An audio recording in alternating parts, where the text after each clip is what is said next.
Сәлеметсіздер ме оқушылар? Бүгін біз 5 сынып оқушыларына қазақ тілі пәні бойынша 12 сабақты өтетін боламыз.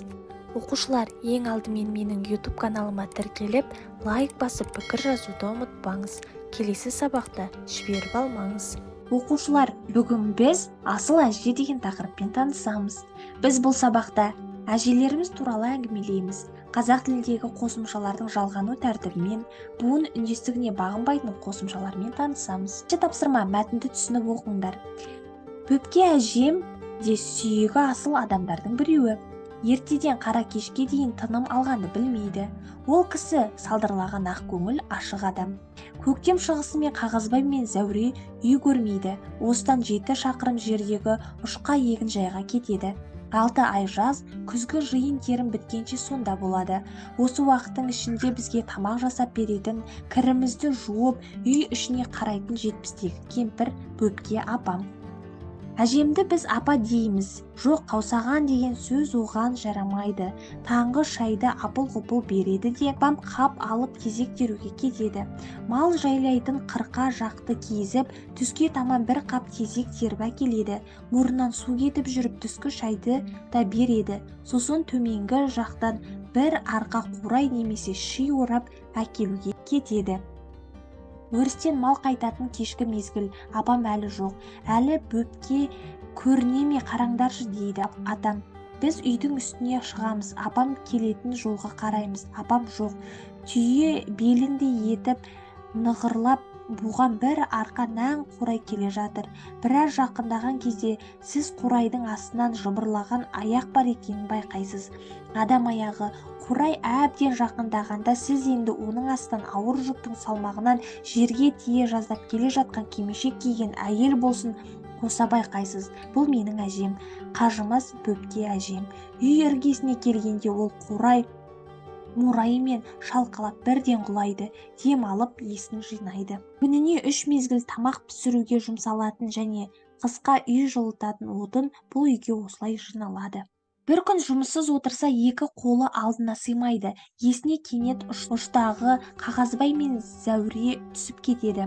Ол екеуі не күн көріп жүр екен, халдерін білейін, шайларына қататын қаймақ апарып берейін. Әнеу күні барғанда қағазбай тісім деп жүреді, сонысы қойды ма екен, не болды екен, дейді де әжем ұшқа жаяу тартып жөнеледі.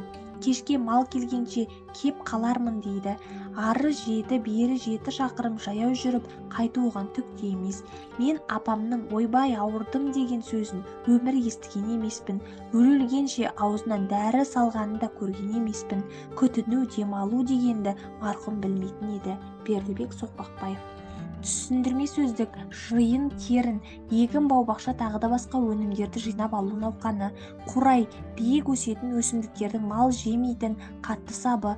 Қажымау, шаршамау, күтіну, өз-өзіне қарап өзінің жағдайын жасау. Тапсырма, мәтін мазмұнына сүйене отырып төмендегі тұжырымдарды тарқатып айтыңдар.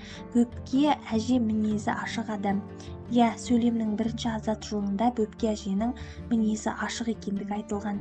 Бөпке әже біздің қамқоршымыз. Бұл жерде қамқоршы деген сөздің өзінен 3 мезгіл тамақ жасауы, үй жинау, балаларға қарау, сонымен қатар балаларға жылы мейірімін төге білуін, тәрбиесін беруін біз қамқорлыққа жатқыза аламыз. Бөпке әже еңбекқор жан.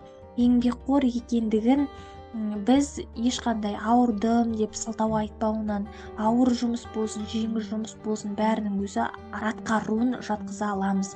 Бөпке әже бір сөзді адам, айтқан сөзінде тұратын адам екендігін аңғара аламыз. Тапсырма, қарамен берілген сөздердің мәтінде қандай мағынада қолданылғанын көрсетіңдер. Ертеден қара кешке дейін тыным алғанды білмейді, демалуды білмейді. Қағазбай мен зәуре үй көрмейді, үйде болмайды. Апамның ауырдым деген сөзін өмір естіген емеспін, ешқашан деген мағынада қолданылып тұр. Тапсырма, мәтіндегі қарамен жазылған тіркестердің мағынасын мұғалім көмегімен анықтап дәптерлеріңе жазыңдар. Ертеден қара кеш, таң атқаннан кеш батқанға дейін ұзақ уақыт деген мағынада қолданылып тұр. Мұрнынан су кетіп, қолы тимейді, бұрылуға мұршасы болмайды деген мағынада. Екі қолы алдына сыймайды, зерігу, жалығу деген мағынада қолданылып тұр. Екінші тапсырма: сөздерге тиісті кер қосымшаны жалғаңдар. Пайда болған сөздердің мағынасын түсіндіріңдер. Бапкер, кейіпкер, қаламгер, ғарышкер, қажыгер, себепкер, заңгер, сазгер. Үшінші тапсырма: берілген сөздермен сөйлем құраңдар. Біздің сыныпқа жаңадан келген Жансаяның сәнқой қыз екенін бірден байқадым. Мен әпкемен бірге кішкентай інім мен анамды перзентханадан шығарып алуға бардық. Қазақтың айтыскер қызы Айнұр Тұрсынбаеваны жақсы көремін. Қазақ сахнасындағы өнерпаз аға әпкелерімізді үлгі тұтамын. Дәріхана түрлі дәрі-дәрмекке толы. Ардагерлердің еңбегі ерен. Мен аудандық сайыстың жеңімпазы атандым.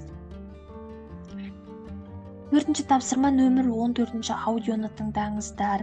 Тапсырманы орындау үшін оқушылар аудионы мұқият тыңдаңыздар. Аудио жазба сіздердің кітаптарыңыздың соңғы бетіндегі қалташада дискі берілген. Сол дискі арқылы аудио жазбаны таба аласыздар. Бесінші тапсырма: төменде берілген сөздерге қосымша жалғап жазыңдар.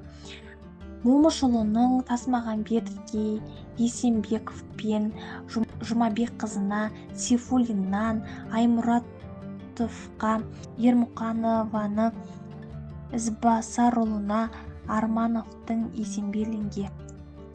Есте сақтаңдар, хат дегеніміз біреуге арнап қағазға жазылған құжаттың жалпы аты. Ол мекеменің жеке тұлғамен хабар алысу, мәлімет жіберу қызметін атқарады.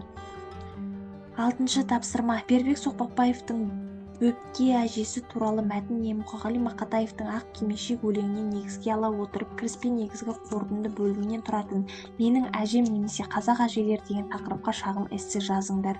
Қазақ әжелері: әжелеріміз тәлім тәрбиенің бастауы, бізге үлгі өнеге көрсетер асыл жандар, қазыналы бұлақтың қайнар көзі ғой.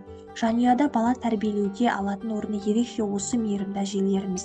Қазақ отбасындағы әже орны ерекше әрі қадірлі. Әже отбасының ғана емес, әлеуметтің де ұйытқысы, ағайын абысындардың бірлігін, татулығын сақтайтын сыйлы анасы, кейінгі жастардың, келіндердің тәрбиешісі әрі ақылгөйі. Шоқан Уәлихановтың Айғаным әжесі, Абай атамыздың Зере, Мұхтар Әуезовтің дін асыл әжелері, қазыналы бұлақтың көзі болған әжелер. Жетінші тапсырма: ата әжелеріңе немесе алыста жүрген аға апаларыңа хат жазыңдар. Әже, сәлеметсіз бе? Қалыңыз қалай? Әже, мен сізді қатты сағындым. Мен сабағымды өте жақсы оқып жүрмін. Сіздердің сенімдеріңізді ақтаймын. Демалысқа шыға салысымен ауылға атам екеуіңізге барамын. Атамның жағдайы қалай? Денсаулықтарыңызды күтіңіздер. Маған әлі асық жинап жүрсіз бе? Мен ауылымды, ауылдағы достарымды да сағындым. Аман болыңыздар. Немереңіз Аяннан. Сегізінші тапсырма оқиық қызық. Әлемдегі ең үлкен хат пергаменттен жасалған. Оның ұзындығы 10 метр, ені 7 метр. Бұл хатты 16 ғасырда персиялық шах түрік сұлтаны ұлы Сүлейменге арнап жазған. Қазір хат Анкараның этнографиялық мұражайында сақтаулы тұр. Берілген сөздерді буынға бөліп жазыңдар. Не байқадыңдар? Пергамент этнографиялық. Оқушылар, осымен бүгінгі біздің сабағымыз аяқталды. Сау болыңыздар.